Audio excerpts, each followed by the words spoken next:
shit different. The y'all got his license. The y'all got his license. It's over. Road rage everywhere.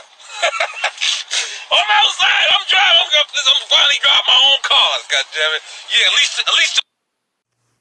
What it do, YouTube world? Is Coffee back at it with some more news topics for y'all. Tap in, join the discussion, let's talk. But y'all see that first clip there, man. Noreaga celebrating, right?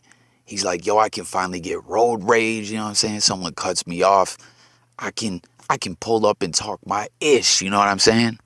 Hell, if someone hits me with a fender bender, I can trip about that too. I don't gotta like be all in a dilemma about what in the fuck are we gonna do, you know what I'm saying? Because he is no longer no license gang, right? We've talked about this on the channel before, man. We know DMX, his whole career, RIP to the GOAT, man. You know what I mean? He was no license gang to the most extreme degree you can be, you know what I mean? Where he could just never get that thing fixed up. And, you know, he constantly found himself pulled over too. You feel me? Like when you're no license gang, you can't speed. You always got to have your belt on, which you should anyways. You know what I'm saying?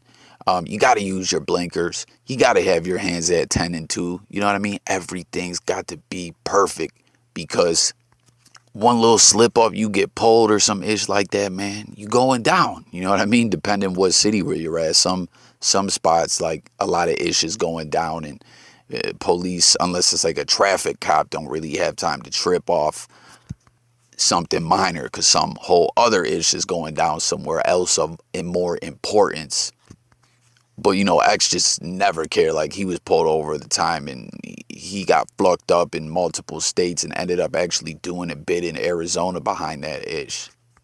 And I want to say Rick Ross shared he had cleared up his situation a year ago or so or something like that. And, you know, for those who never found themselves in that situation where they're no license gang, you're like, how the fuck does that happen? Like, you get flucked up, have some kind of fine or something like that, or miss a court date, and you just got to keep grinding, doing you, going to work, handling your business, or, you know what I'm saying, some ish happens way back, like, you know what I mean, before you ever really get your hands on your license and get that all together. I know it probably sounds quite preposterous to a lot of people, but believe me, there's a lot of cats out there that are no license gang, you know what I'm saying? So congrats to Nore for clearing that up. You see that, like, he was cheesing. He was for real happy.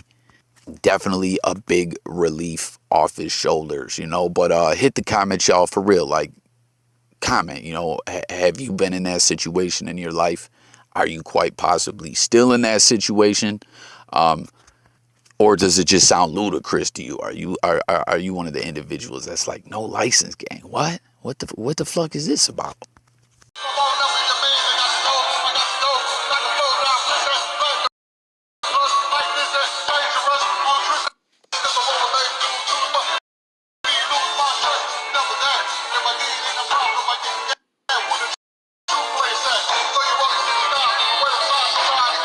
Yo, what in the fuck was that? What was going on there? I don't know if that, what was that? Was that adult contemporary music? I don't believe it was country. Like, what the fuck? Like, was that an elevator music beat playing while someone was ripping off Biggie Smalls bars? Like, the More Money, More Profit verse? I can't quite understand what in the fuck was going on over here, man, at some kind of old folks gathering. But someone just stealing Biggie rhymes, man. And yo, comment y'all if you guys have seen the allegations that Notorious B.I.G. and Diddy stole Juicy from some, I can't quite remember what the rapper's name was. He is from the South somewhere. I don't know why I want to say Mississippi, but maybe I'm tripping. But maybe we'll comment if y'all heard of that and you think that there's something there, because I don't know, man, like if everything added up the way we were seeing it, if it wasn't someone getting clever with the way they were putting it together and, you know what I'm saying, trying to manufacture a story, like if that was 100% authentic, that was not looking good for Biggie and Diddy, you know what I mean?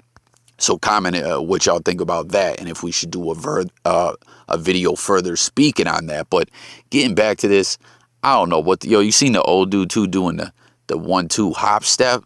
Like, this is just, unreal. Like, what do you guys think? Do you think this is someone in this clip was flat out stealing Biggie's bars, or do you think this was just a DJ, you know what I'm saying, who got a gig to do some like old people event or something like that, and he was just feeling himself, maybe had a couple drinks in him and just started, you know, rapping on the mic like that was his ish or something? Or is this an actual song? Like, I don't know. Either way, the vibes was all off. Moving along, yo, as you guys see this little clip here, man, some volcano eruption or some ish like that. I don't know exactly what this pertains to, but something came to my mind, man, that, you know, sometimes there's certain ish that you don't really want to think about because it kind of freaks you out. So, like, I don't know, comment if y'all can relate to that, you know, but I'm going to just keep it a buck with y'all. Something that whenever I do think on it, I ain't going to front, man, it's definitely scary as fuck. Is about the fact that there's three, what is it, y'all? Maybe I'm, you know, don't quote me on this, but I believe what I'm saying is accurate, that there's three super volcanoes on the western side of the United States of America. And, right, like the main one is Yellowstone, maybe, I don't know. But there's like three of them. And from my understanding, geologists and ish like that don't really seem to know when them bitches is gonna go off, but when they do, it's gonna be our ass, right?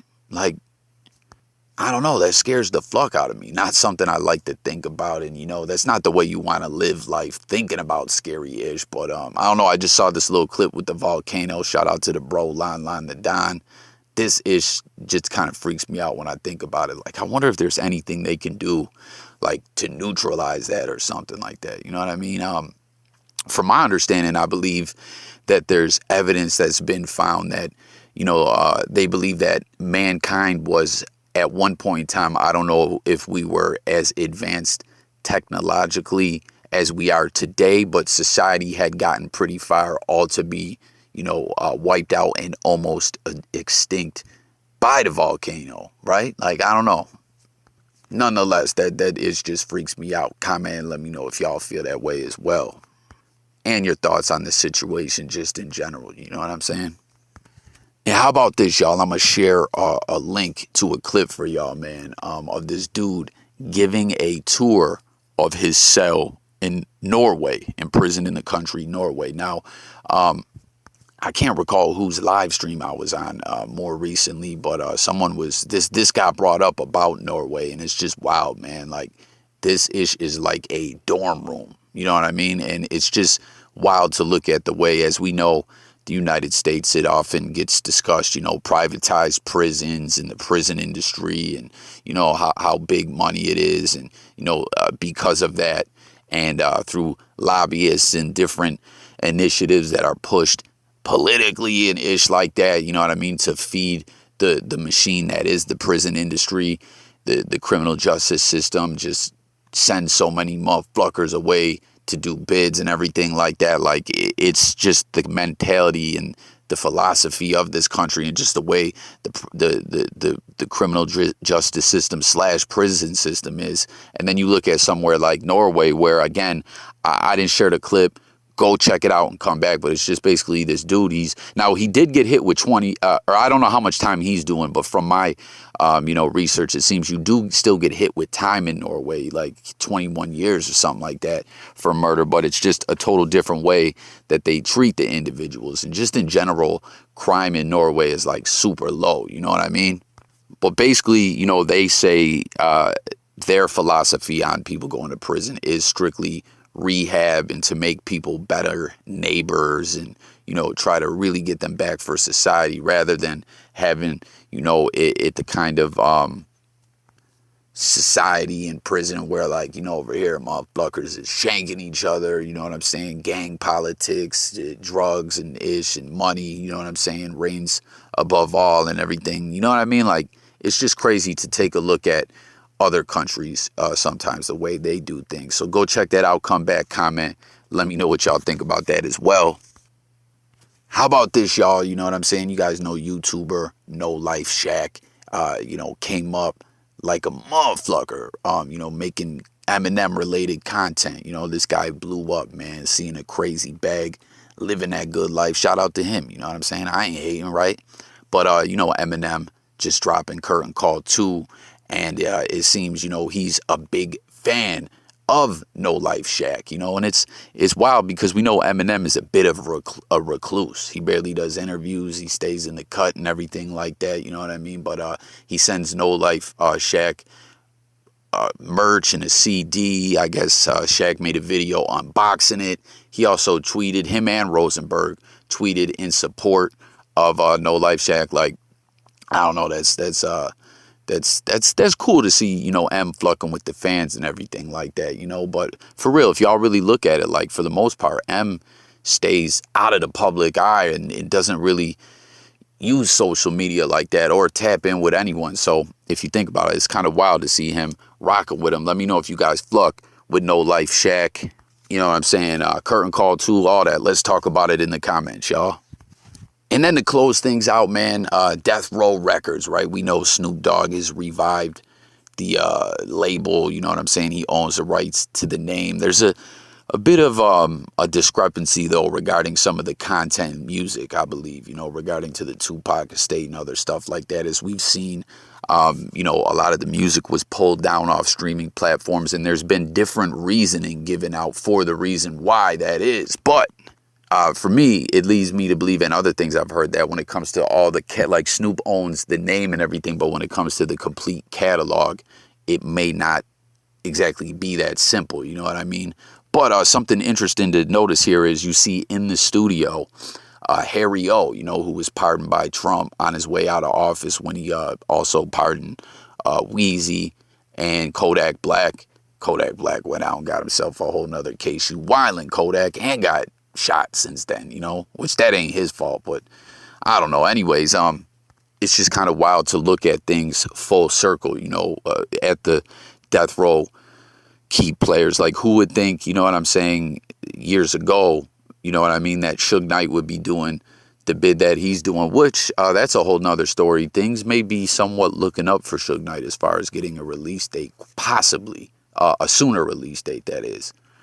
But we know Harry O is doing a gang of time in the Fed. So here we are now, 2022. Harry O's in the studio with Dre and Snoop. And I guess they previewed some new music that they got for him and, you know, that they worked on together. And he's like, yo, this ish is giving me Chronic vibes, taking it back to the beginning of Death Row. You know what I mean? So I don't know. I just thought that was pretty interesting to share with y'all. I really appreciate that shit because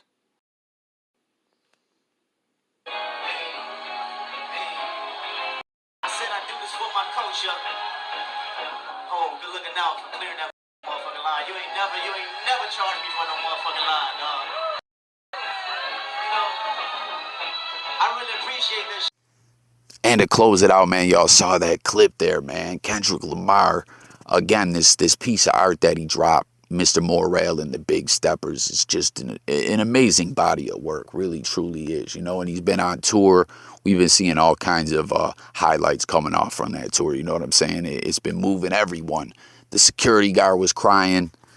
Kendrick just shared with us, you know, how just the other day on social media, I covered it on a video, you know, how the art form of hip hop, how it's allowed him to express himself and everything, like how dope that is and how much it changed his life and everything. And now we see this clip of he just did a show at the Barclays in Brooklyn, right? And after that show, he did a private show at this place, the Dumbo House, a members only club, I guess, where Hove is a member, it seems. And he did a private, what they're calling intimate performance for Jay-Z and Beyonce. There were some other cats there, but for the most part, it was just some people close to Jay and close to, you know, Kendrick. And you heard him shouting him out for using that line, you know, that he does it for the culture. He said, Hove, you ain't never charged me, you know? So, like, this is huge to see Jay-Z and Kdot linking up, you know, two hip-hop heavyweights. I just thought this was a really dope moment. So tap in, comment, let me know what you guys think about this, as well as all the other topics we covered. Stay tuned, more content coming. Don't forget to subscribe and all that, you know what I mean? Daily videos, wild day yesterday. You know what I'm saying? Coffee just be busy sometimes. But tonight, we're going to get back to the content, hard body. So stay tuned. Look forward to hearing everyone in the comments. And I'm about here, y'all. Peace.